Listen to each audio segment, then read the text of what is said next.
I refuse to see powerful private actors as working in isolation. I think most public actors and governments are complicit in the projects of these powerful private actors.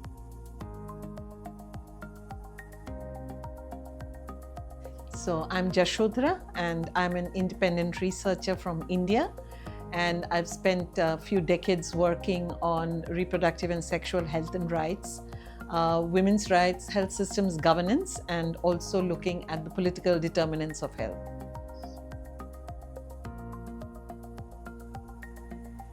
Okay, so I have a difference of opinion. I refuse to see powerful private actors as working in isolation.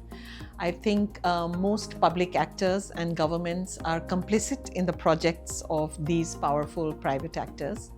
And I also feel that it's becoming increasingly difficult to demarcate who is public and who is private, because we find that a lot of public officials, health departments, and governments are working with a lot of support from private actors, and they in their turn support a lot of private actors, for instance, religious groups, etc.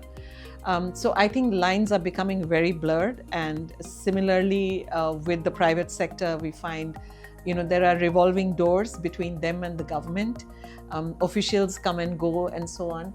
And also the policies that they are promoting are policies that are accepted by governments. So if powerful private actors are promoting privatization, then we find that governments are wholeheartedly accepting and implementing privatization. So I kind of see the lines as very blurred, and I came here because I was interested to hear how others see this problem. Yeah.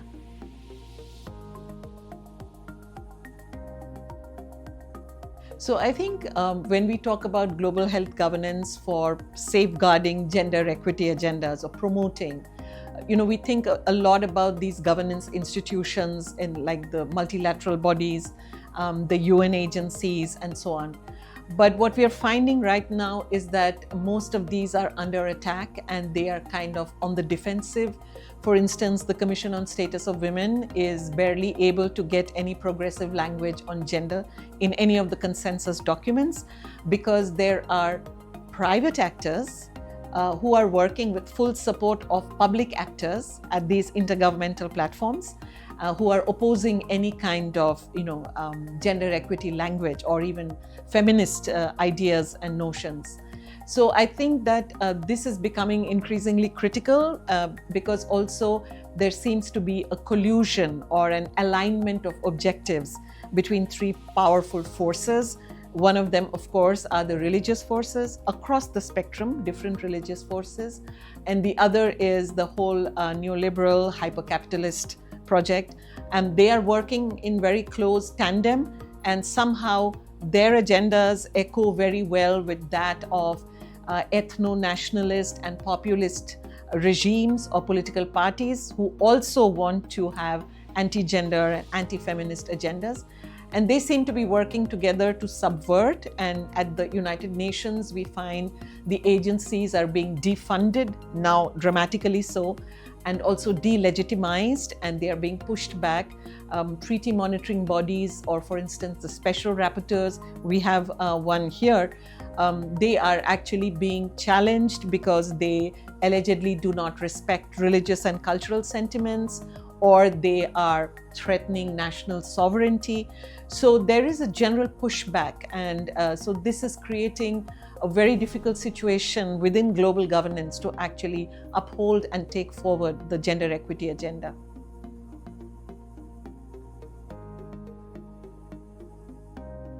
So when you say NGOs and civil society, they actually include those who are being trained and funded by some of these illiberal forces. So in fact, within India, and I know definitely within the US, there are several NGOs and networks and coalitions and think tanks that are completely promoting the right-wing agendas and that of theocratic forces. So I think we have to also differentiate. We have to probably use a qualifier like progressive NGOs and civil society groups and think tanks. And I think that they are also facing a lot of challenges. On the one hand, institutional funding for doing this kind of work is shrinking. You can do project-based work, but not this kind of mobilizing and advocacy. On the other hand, I think they are also within their own countries often coming under surveillance and sometimes even direct attacks. Definitely within India, that has happened a lot. And so what happens is that they are also, fighting a battle that is for their own existence as well as for the issues that they are trying to bring out. So I feel that there is an alternative vision, but definitely there needs to be far more strategizing. And one of the things I feel that we really need to do much better is to work across silos, because all of us have expertise and we all cling on to our areas of expertise, and in a sense we become competitive and not collaborative.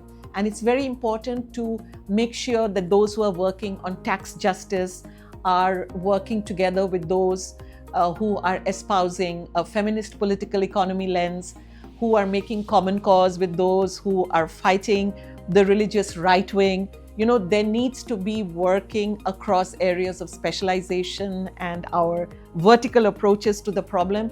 We definitely need to take bigger picture perspectives, and we need to work across our boundaries.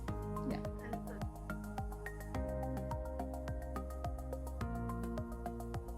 I feel that the symposium format has been very useful because people have been listening to especially in the plenary sessions, listening to kind of broader formulations, more of the overarching issues, and also listening to people who work in different specializations. I think that has been really useful.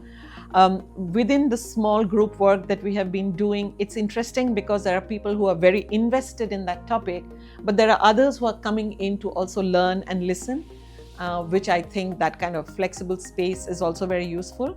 And I also feel that at the end of the conference, if there can be an outcome, if there can be a way in which people across these, different areas of specialization could have a shared platform, then that might actually help them to keep an eye on the big picture and also to strategize more effectively.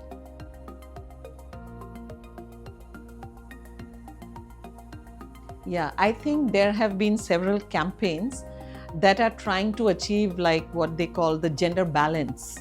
And so that ends up becoming a tick box. So for instance, you could have a board of a health organization in which there are 5 women and 5 men. And it could be that of those 5 women, maybe 3 are CEOs of other companies and 2 are perhaps the wife and the daughter of the owner of that company, right? And then what happens is you don't really have the voice of the women, perhaps like the women health workers who are employed within that organization. So I think we need to go beyond the tokenism. We need to go beyond sort of checking the tick boxes. We need to go beyond that. And I think we need to look at how we would have a transformative feminist lens on the way institutions work. And that is more to do with how we distribute power within an institution, how we take note of the differences and the different needs of different groups, which are also from an intersectional lens, that it's not just about being women or men, but we also need to look at gender beyond the binary. We need to look at race, we need to look at class, and within India, caste and religion, because these are all very polarizing right now. So I feel that when we are talking about, for instance, leadership within institutions, we definitely have to adopt a more comprehensive feminist approach to the redistribution of power and privilege. And perhaps that is the way forward, in my opinion.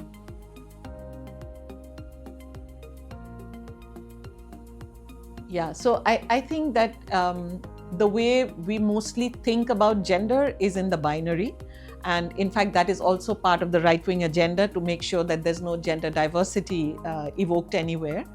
And if we are going to try and use an intersectional lens, then it's very important to also look at the allocations of power. So for instance, as I said, you could have women who are in power, but if they were already powerful women to begin with, you're not really giving voice to those who have been made invisible and who have no access to the decision-making spaces. And I also feel that it's important to keep re-examining, within every situation, within every decision, who is actually being disadvantaged here. And we need to also unpack, for instance, that identities are composite.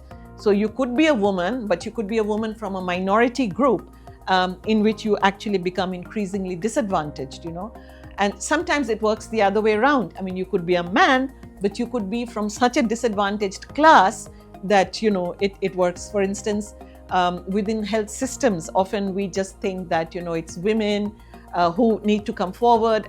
But there could be actually men who work, for instance, as sanitation workers or mortuary workers, and they are very disadvantaged and very marginalized, and they could have a lot of problems. The other thing that I feel people often forget, for instance, in the world of HIV prevention, we have a lot of health workers who are from trans communities, who are from MSM, the men who have sex with men communities, and they are health workers who do outreach activities for HIV prevention and testing and so on. And we never think of them as health workers. When we think of health workers, everybody says, oh, it's women who are clustered at the bottom of the health workforce. But there are also people who are not, quote unquote, just women, but they are diverse people, and we never bring them into our consideration. So I feel that applying an intersectional lens means looking deeper and also looking a lot at the kind of biases and prejudices that we carry within ourselves with regards to these people within an institution, an organization. And when we are talking in the context of privatization, I feel that sometimes, big corporations use DEI policies to do what is now being called gender washing of, what they are doing within the institution. But when within their own company, they do not uphold even workers' rights, what is the point of, having this token LGBT person in the workforce, or having a token number of women on a board or in a committee, when you don't even follow workers' laws, you don't even safeguard those things. So I feel we need to really take a very comprehensive and holistic view if we are to apply an intersectional lens.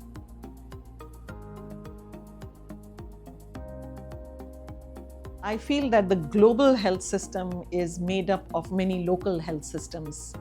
And it's been wonderful that over the last few years, especially in the years since COVID, we have seen a lot of, popular protests and uprisings and people, standing up to say that this was not right or this is what needs to be done. I feel that those kind of local voices are very important. Because they shape the global discourse. The global discourse is not something which is abstract, which is sort of non-human. It's important to have these voices. We have health worker protests and uprisings. For instance, in India, we had the murder of a young female resident doctor in one of our cities. And for, I think, close to 8 or 10 weeks, the entire city saw protests every night, every day, everywhere, every class of people in that city, including young people, including older people. It was not just doctors who were protesting, it was everyone. I feel that gives hope, that when people see something outrageous, they do actually say that, this is not acceptable. And for me, that is what I feel that this symposium has brought together, several of those voices, several of those campaigns and movements on different issues. It's not just health systems, but food systems, agriculture systems, international finance. It's really important that these voices come together, and that gives me hope that, maybe we can bring in some change someday.